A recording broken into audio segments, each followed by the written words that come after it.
Iran మీద America, Israel దారుణంగా యుద్ధాన్ని మొదలుపెట్టిన తర్వాత ప్రతిగా ఇరాన్ కూడా చాలా చాలా స్ట్రాంగ్గానే రిప్లై ఇస్తూ ఉన్నారు.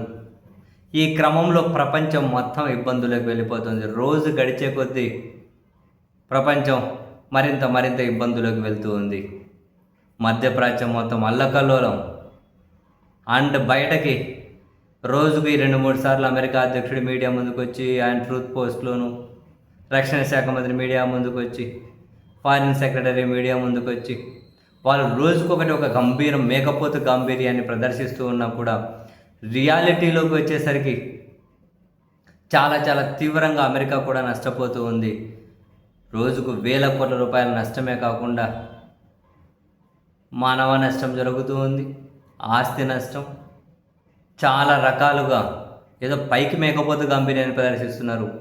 ఇరాన్ ఇచ్చే రిప్లైకి ఇటు వీళ్ళు చాలానే నష్టపోతుంది. అమెరికా దాని మిత్రదేశం, ఇటు ఇజ్రాయెల్ వాళ్ళ మిత్రదేశాలు కూడా. 3 రోజులు యుద్ధం ముగిసిపోతుంది అనుకున్నారు. ట్రంప్ 5 వారాలు పైన పడుతుంది అన్నారు. అప్పటికి అయిపోకపోతే డైరెక్ట్గా సైన్యాన్ని పంపుతామన్నారు. ఇప్పుడు కొత్తగా అక్కడ 60,000 మంది సైనికులను మోహరించడమే కాకుండా కొత్తగా 50,000 మంది సైనికులను మళ్ళీ పంపిస్తున్నారట. ఇదంతా జరుగుతూ ఉంటే ఇరాన్ ఏమో ఇక్కడ దుబాయ్లో అమెరికా కాన్సులేట్ కార్యాలయాన్ని టార్గెట్ చేసి డ్రోన్లు, మిజైళ్లతో పేల్చేసింది. అటు సౌదీ అరేబియాలోను అమెరికన్ కాన్సులేట్ కార్యాలయాన్ని టార్గెట్ చేశారు. తాజాగా ఇరాన్కి 600 కిలోమీటర్ల దూరంలో అమెరికాకు సంబంధించిన అది డిస్ట్రాయర్ నౌకట. అది చాలా అమెరికా యుద్ధ నావికా దళాల్లో అది చాలా కీలకమట. దాన్ని పేల్చిపడేసింది. దానికి ఫ్యూయల్ నింపుతున్న మరో నౌక, రెండింటిని పేల్చేసింది. దాని మీద అమెరికా తీవ్రంగా స్పందించి ఇరాన్కి తగిన గుణపాఠం చెబుతాము అని. అంతేకాకుండా ఇంకో ఇంట్రెస్టింగ్ ఏంటి అంటే, బేసిక్గా తాజాగా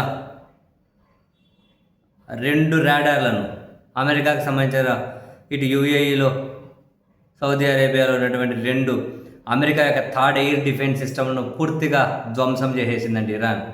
భారీ నష్టం అట అమెరికాకు. ఇవంతా ఇలాగుంటే ట్రంప్ ఒక ఎమర్జెన్సీ మీటింగ్కి కాల్ ఫర్ చేశారు. కారణం, పెంటగాన్ ట్రంప్కు ఒక ఎమర్జెన్సీ రిక్వెస్ట్ పెట్టిందట. వార్ 10 రోజులు కనుక దాటితే మిజైళ్ల కొరత వస్తుంది.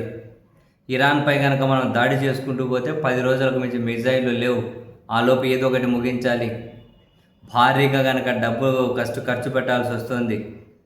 4-5 వారాల యుద్ధం అంటే అసలు మనం అంత కాలం ఈ మిజైల్ను కాపాడుకుంటూ యుద్ధం చేయలేం.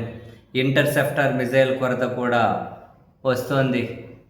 సో మరి ఇప్పుడు ఏం చేద్దాం, ఎలా ముందుకెళ్ళాలి అని చెప్పి పెంటగాన్ ట్రంప్కు ఒక ఎమర్జెన్సీ రిక్వెస్ట్ పెడితే ట్రంప్ ఒక ఎమర్జెన్సీ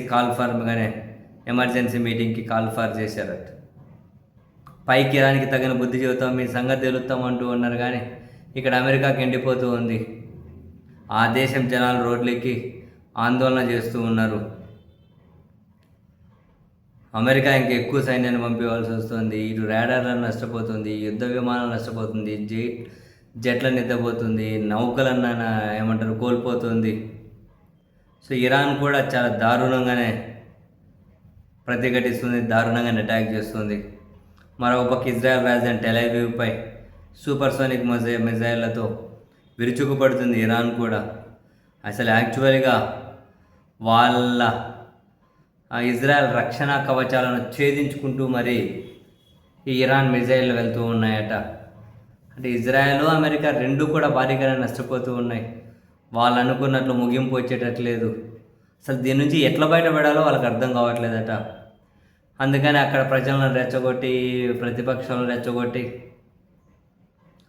ఏదో విధంగా ప్రభుత్వాన్ని మారిస్తే మేము ప్రభుత్వాన్ని మార్చి బయటకు వచ్చేస్తున్నామని ఒక ఎగ్జిట్ దారి కోసం అమెరికా ప్రయత్నాలు చేస్తూ ఉంది. అక్కడ ఏమైనా ప్రభుత్వం మారే అవకాశాలు కనుక తాత్కాలికంగా కనిపించినా ఆ పని చేసి బయటకు వచ్చేయాలరా బాబు, మనం దాంట్లో ఇరుక్కపోతామని చెప్పి అమెరికా భయపడుతూ ఉందట.